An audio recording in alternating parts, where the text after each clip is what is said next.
Kita semua tahu perang yang berlangsung panjang akan merugikan semua pihak, baik yang berperang maupun negara tetangganya. Bahkan kalau negara yang berperang adalah negara penghasil atau negara produsen, akan berpengaruh ke seluruh dunia efeknya. Dalam perang di Ukraina kali ini, Rusia adalah negara besar, negara superpower. Ketika Amerika melakukan sanksi ekonomi, ternyata dalam waktu beberapa minggu setelah dilaksanakan, bukan Rusia yang tertekan secara ekonomi, ternyata malah pengusaha Amerika banyak yang merugi. Donald Trump, musuh politik Partai Demokrat dan Biden di tahun 2024 nanti, di mana dia akan menjajal sekali lagi dirinya untuk menjadi kandidat dari Partai Republik, ketawa terbahak-bahak meledek Biden dengan kebijakan melakukan sanksi ekonomi terhadap Rusia tersebut. Dan benar, saat ini berbalik merugikan pengusaha Amerika. Mengapa? Karena Starbucks yang berjumlah 1.200 gerai harus angkat kaki dari Rusia. Namun, kafenya masih berjalan dikelola oleh pihak Rusia, tinggal ganti nama dari Starbucks menjadi Sarbak. Begitu juga KFC harus hengkang dari Rusia,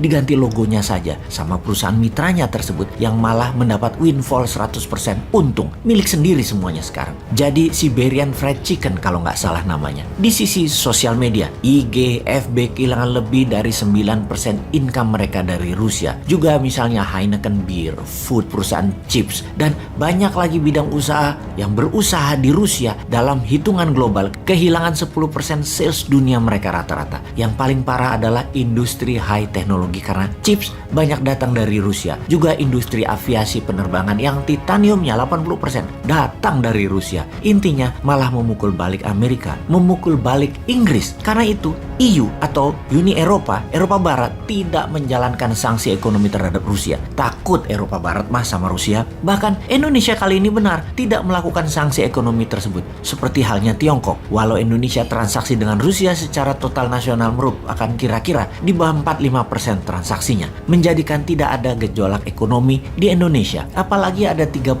ribuan warga Rusia di Bali yang diperkirakan dalam 6 bulan ke depan akan menambah menjadi 50 ribu orang warga. Ini sisi positif. Mereka itu bawa uang dan bawa keterampilannya ke Indonesia. Sekarang kita bahas apa yang media barat lakukan terhadap Rusia yang digiring dengan citra negatif. Namun seperti halnya rakyat Indonesia, sudah pada pintar semua warga dunia, tidak terlalu pengaruh terhadap berita mainstream barat yang berisi propaganda sisi barat, di mana media Indonesia yang besar-besar adalah perpanjangan tangan media barat. Sekarang rakyat dunia juga seperti Indonesia, makin pintar. Media barat mengatakan dalam 1 bulan lagi Rusia akan bangkrut karena biaya perang 30 billion dolar per harinya atau 45 triliun rupiah per harinya akan membuat bangkrut Rusia. Kita buktikan dari fakta lapangan di awal bulan Februari dalam peta satelit tepat sebelum penyerangan.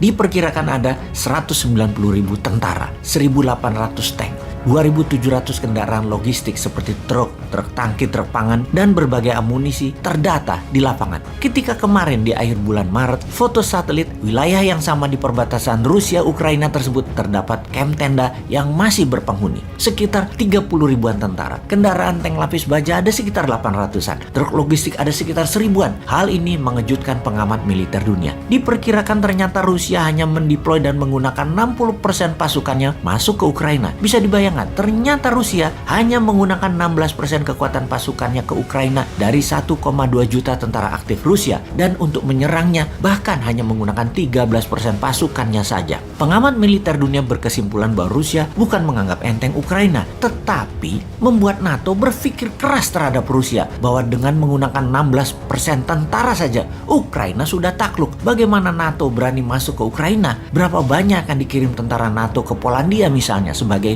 ground troop pasukannya? Apakah mau rakyat Polandia ada 400.000 tentara NATO yang bisa membuat negaranya ambiar makbiar, dan mendeploy 400.000 tentara di Polandia oleh NATO kira-kira memakan waktu 6 bulan sampai 1 tahun. Sementara Rusia menambah pasukannya menjadi 400.000 ke Belarusia bisa dilakukan hanya dalam 3 bulan. Polandia itu keburu diserang dan di bumi hanguskan oleh Rusia sebelum tentara NATO berkumpul. Kembali ke perbatasan Rusia-Ukraina. Dengan gerakan yang bolak-balik, tentara menjadi selalu segar. Serangan tidak boros, hanya roket untuk membumi hanguskan bangunan militer, bunker amunisi Ukraina, juga cadangan makanan, serta tekanan psikologis ke warga sipil dengan ditembaknya ke bangunan-bangunan sipil. Ternyata diperkirakan biaya perang Rusia hanya 3 billion dolar per harinya alias 4 triliunan rupiah per harinya. Ini juga mengapa pesawat tempur udara Rusia hanya sesekali dipakai, itu pun yang hypersonic, yang di atas supersonic tentunya, terbang bisa sampai 3-4 kali kecepatan suara. Juga armada laut, sebagian saja di Laut Hitam dan Laut Baltik yang dioperasikan. Karena memang biaya operasi pesawat dan armada laut itu mahal. Perang darat, infanteri, sniper, logistik darat,